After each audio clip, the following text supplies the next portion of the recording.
So what does the flipped classroom require of you? First and foremost, figure out the best system for you to remember your homework. Some people, like myself, use a day planner. Other people use a homework folder to store everything that they must look at when they get home. You can even use the clear outside of your binder like a folder to store your homework papers. Whatever you choose, make sure that you use this system every day. If you forget your homework, you can't participate in class the next day. It would be like arriving 20 minutes late to class and expecting to know how to do the independent practice. So tip number 1 is, choose your system so that you can remember to watch your homework videos. Pause this video right now and answer the questions in section 1. Next, think about your after-school schedule. Do you go home after school? After-school program? Do you have sports during some times of the year? Or on a school day, where will you do your flipped homework? What time will you do it? By the way, later is not a good answer. If necessary, you can use my classroom at lunch, before or after school, to do your homework. Also consider, what does your weekend schedule look like? Do you have sports on the weekend? Do you stay with another parent or with another relative? Do you go to church, mosque, or temple? Wherever you watch your flipped videos, make sure that you can focus when you're watching. If you can, find a quiet place with no distractions. The kitchen or the living room of your house is probably too loud. Watching a video with your friends around is probably not a good idea either. Do you have earphones that you could use?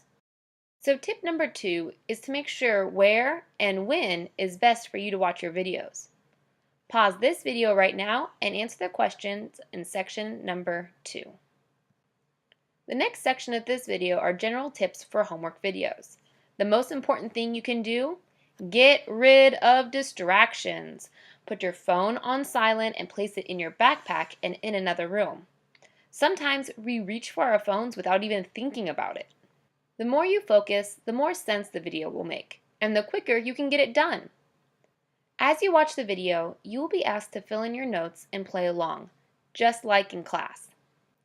This means that if I have silly sayings or key phrases to help you remember things, do them too. Remember, this video is substituting a real-life teacher. There will be some silliness and some catchphrases that you will need to learn.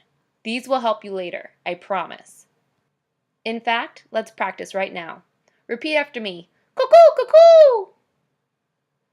Cuckoo, cuckoo! Cuckoo, cuckoo! So tip number 3 is, play along as if you were focusing and participating in a classroom lesson. Pause this video right now and answer the questions in section number 3. So you might be wondering, what work do I have to do? Just watch the video? Unfortunately, no.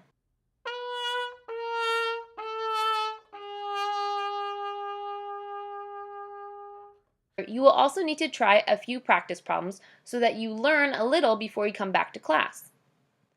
You will be asked to fill out 2 Google forms that can be found directly on the website under each flipped video.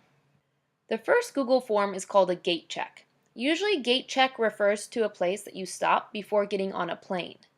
Now it's going to be a place where you stop your lesson and let me know what you know. The gate check is where you're going to get your homework points. The second Google form is feedback about the video. There are no right and wrong answers here. I just want your honest opinions.